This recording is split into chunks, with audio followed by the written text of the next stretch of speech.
નમસ્તે.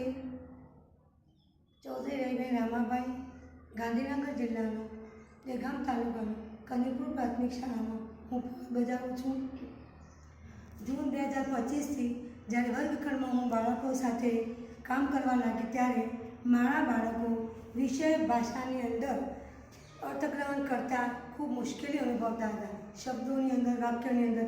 ત્યારબાદ મેં ધોરણ 6, 7 અને 8ના બાળકોને અંગ્રેજી અને સંસ્કૃતની અંદર શબ્દો લખાવ્યા. પહેલો પ્રી ટેસ્ટ લીધો, શબ્દો લખાવ્યા. ત્યારબાદ બાળકોનો મેં પ્રી ટેસ્ટ લીધો, પછી ટેસ્ટ લીધો.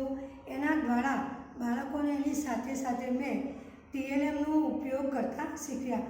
વેસ્ટમાંથી બેસ્ટ TLM કેવી રીતના બનાવવું. ગુજરાતીની અંદર પણ લેખકો, કવિઓનો પરિચય પણ એમને મેળવતો થયા.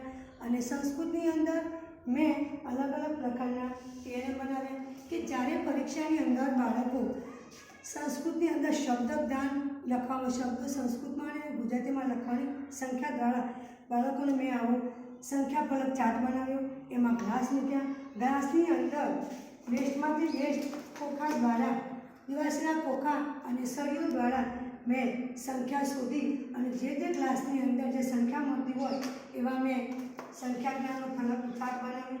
ત્યાર પછી સંસ્કૃતની અંદર પુલ્લિંગ, સ્ત્રી, નપુંસકની અંદર બાળકોને ખ્યાલ ન આવતા તે દ્વારા પણ એમને પણ મેં આવા સળીઓની બીજી બાજુ મેં એમની નામ અને એ પણ લખતા શીખ્યા.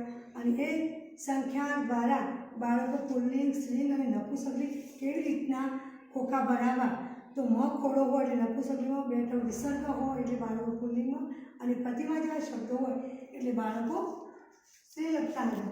ત્યાર પછી મેં બાળકોને સંખ્યા જ્ઞાનમાં 100 સુધી 4 ભાષાઓમાં ઉપયોગ કરતા શીખવ્યું. વર્ગખંડની અંદર બાળકો હાજર, ગેરહાજર સંખ્યાની દ્વારા જે બાળક ઘરે હાજર, ગેરહાજર હોય એ બીજા બાળકને કહેવાનું કે આ સંખ્યામાં આ નંબર તો ગેરહાજરનો નંબર અને નામ મૂકી દે.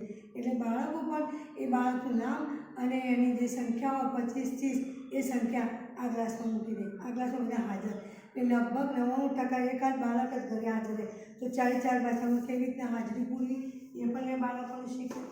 ત્યારબાદ કૃષ્ણ ફલક ચાર્ટ, આ પણ મેં આ સળીઓનો જ ઉપયોગ કરી અને સંખ્યા દ્વારા કે આમાંથી સંખ્યાની એક અંક લઈ અને જે અંક આવે એ અંકનો તમારે આમાંથી શોધી કાઢવાનો.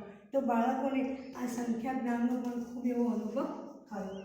ત્યાર પછી મેં બાળકોને ઇંગ્લિશની અંદર મૂળાક્ષર પરથી શબ્દો કેવી રીતના બનાવ્યા એવું પણ બાળકોને શીખતા કર્યા. તો અત્યારે હાલ બાળકો ઇંગ્લિશની અંદર 6, 7ના બાળકો ABCD દ્વારા એના મૂળાક્ષરો પરથી બાળકો 10 થી 15 જેવા સરસ મજાના શબ્દોનું લેખન કરે છે. આવા પણ ઘણા ચાર્ટ બનાવેલા છે. પ્રાણીઓના મોઢા દ્વારા પણ બાળક સરસ મજાનું 4 ભાષાઓનું આરામથી લખી. આવા ઘણા બધા મેં પ્રાણીઓના ચાર્ટ પણ બનાવેલા છે.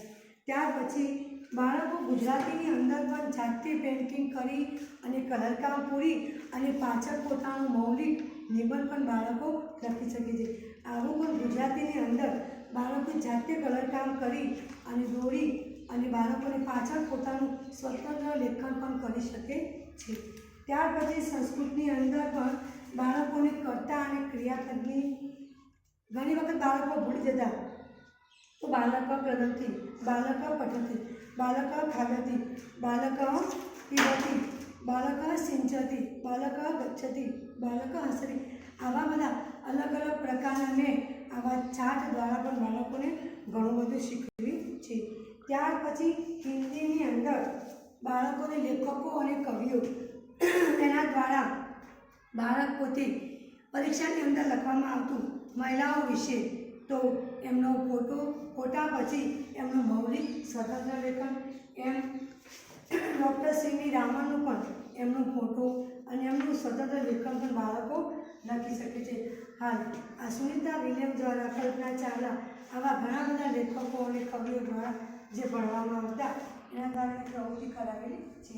પણ ચિત્ર પ્રદાનની અંદર આવા કાર્ડ સમૂહમાં બાળકનું જૂથમાં બેસાડી અને કાર્ડ આપવાના. જે સંખ્યા એક બાળક બોલે કે આ સંખ્યા શોધી કાઢો એટલે બાળક ફટોફટ સંખ્યા પણ શોધવી થઈ.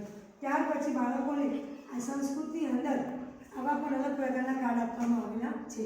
આ દ્વારા વેસ્ટમાંથી બેસ્ટ કેવી રીતના બનાવવું એવું બાળકોએ સરસ મજાનું કામ કર્યું. આજે મને આનંદ